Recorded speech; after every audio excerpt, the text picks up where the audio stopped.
ओम प्रकाश राजभर जी, मंच पर उपस्थित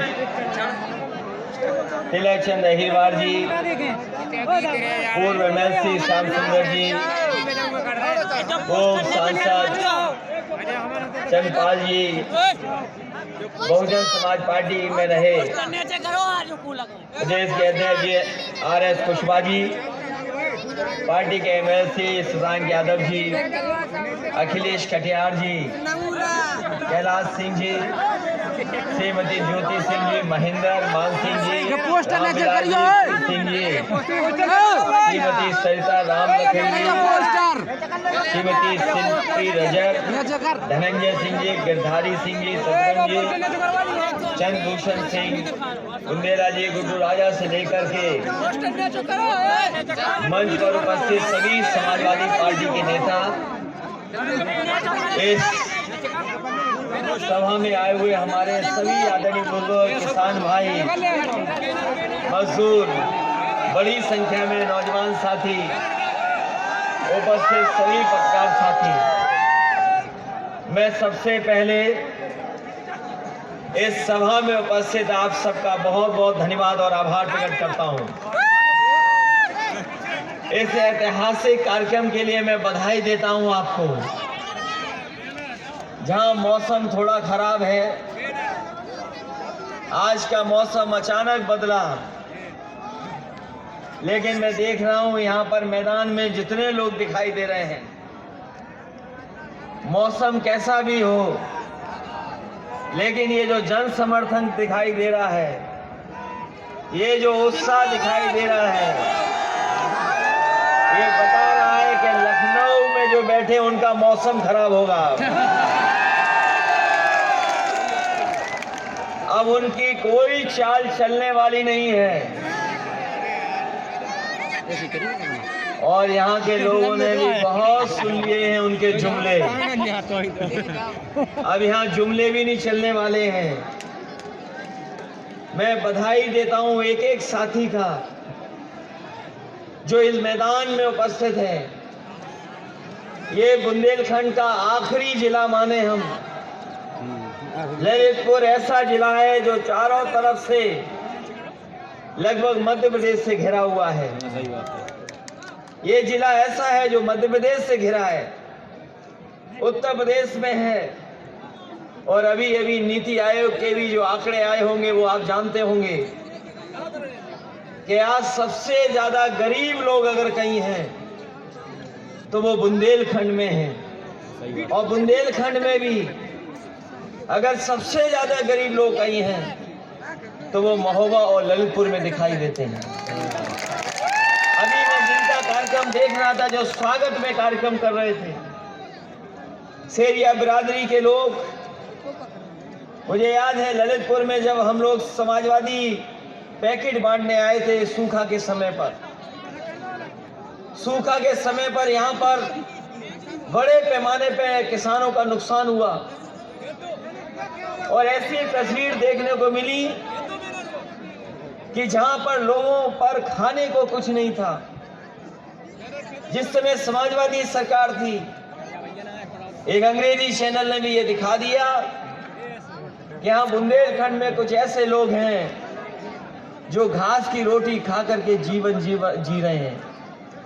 हमें दुख हुआ समाजवादियों को, और वो तस्वीरें देख करके उसी समय फैसला लिया कि सरकार के खजाने से हमें कितना भी पैसा देना पड़े, लेकिन बुंदेलखंड की जनता को भूख से निजात दिलाने का काम समाजवादी लोग करेंगे। और याद होगा आपको, समाजवादी सरकार में समाजवादी पैकेट बांटे करते थे जिसमें आटा था, चावल थे, आलू था, सरसों का तेल भी था। और कभी गरीब ने नहीं सोचा होगा कि सरकार की तरफ से घी और दूध का मिल्क पाउडर भी मिल जाएगा। समाजवादी लोगों ने उस पैकेट को बांटने का काम किया। और उसी समय मुझे याद है, ये हमारे सेरिया बिरादरी के लोग हमें मिले थे जब मैं देवगढ़ जा रहा था। देवगढ़ जब जा रहा था मैं, रास्ते में ये परिवार के लोग मिले और उस समय भी जो कुछ उनके पास था उन्होंने वो स्वागत में लेकर के आ गए। वही हाथों में उनके कनेर के फूल थे और जैसे कुछ सामान बनाया हुआ था, जिस तरीके से आज ये खाली कनस्तर बजा रहे थे, वहां भी कुछ बजाने का सामान ला करके स्वागत करने का काम किया। और मैंने देखा कि इनके पास रहने का कुछ नहीं है, ऐसे ही लकड़ी लगा करके पॉलिथीन में जीवन यापन कर रहे हैं। उसी समय खड़े होकर के सरकार समाजवादी पार्टी की थी, जिलाधिकारी को वहीं पर कहा कि इन सभी लोगों को और जितने भी ललितपुर के गरीब लोग हैं उनको लोहिया आवास देने का काम करें। और याद होगा समाजवादी साथियों, 3 लाख वाला गरीबों का आवास इन लोगों को देना शुरू हो गया था। अगर ललितपुर देवगढ़ अगर आप जाओगे तो पाओगे इनका घर बना है। हम ये बातें इसलिए बताना चाहते हैं आपको, हम ये बातें इसलिए रख रहे हैं क्योंकि 4.5 साल का कार्यकाल आपने देख लिया होगा। 4.5 साल में इतना दुख, तकलीफ, परेशानी कभी गरीबों को नहीं मिली जितनी सरकार ने दी है। वो तस्वीरें कौन भूल जाएगा जिस समय लॉकडाउन लगा था और हमारे मजदूर भाइयों को दूसरी जगह से आना पड़ रहा था, जो दूसरे प्रदेश में काम कर रहे थे। उन प्रदेशों से जब लौट करके आए तो ऐसी तस्वीरें कभी नहीं देखी होंगी किसी ने। जब हमारे देश का बंटवारा हुआ तब भी ऐसा नहीं हुआ, लेकिन भारतीय जनता पार्टी की सरकार ने बैरिकेडिंग लगा दी और किसी भी मजदूर भाई को उत्तर प्रदेश में घुसने नहीं दिया। न जाने कितने दिन वो सीमा पर खड़े रहे, जहां पर गाय बांधी जाती थी, गौशाला थी, खाली मैदान था, वहां हमारे मजदूर भाइयों को रख दिया।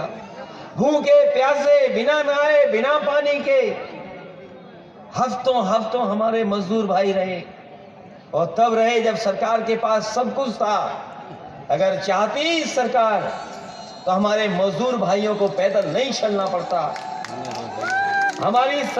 हमारी सरकार होती तो एक भी मजदूर पैदल नहीं चलता, हमें बस लगानी पड़ती, सरकारी गाड़ियां लगानी पड़ती, चाहे डीएम की गाड़ी से भेजना पड़ता तो उन गाड़ियों से भेज करके अपने मजदूरों को घरों गांव पहुंचा देते।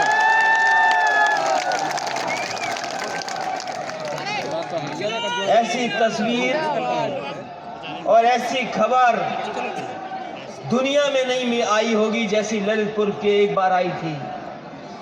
उसी समय पे, लॉकडाउन के समय पर, एक गर्भवती मां जो चली थी महाराष्ट्र से, पैदल चलते चलते आई और यहीं ललितपुर की सीमा पर उसके बेटी पैदा हुई, लेकिन इस सरकार ने कुछ नहीं सुनवाई की।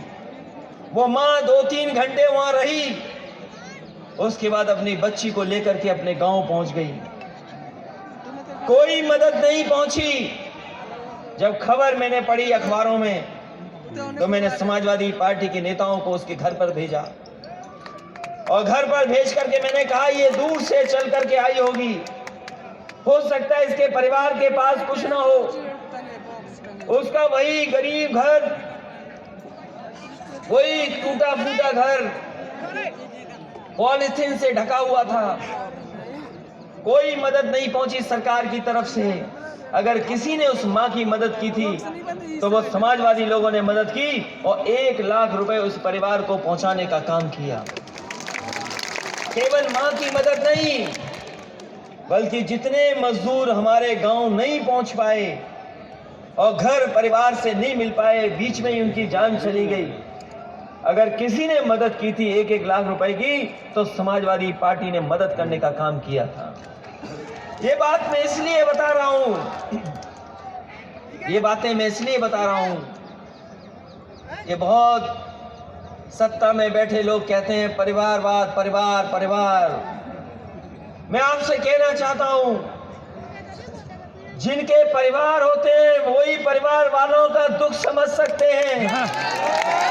जिनका परिवार नहीं है वो परिवार वालों का दुख नहीं समझ सकते। और ये हमें नहीं लगता कि योगी मुख्यमंत्री है। योगी नहीं है, ये मुख्यमंत्री योगी नहीं है।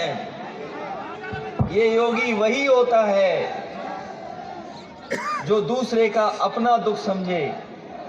हमने तो यही पढ़ा है गीता में कि जो दूसरे का दुख अपना समझे वही योगी है। बताओ ये मुख्यमंत्री योगी है कि नहीं है?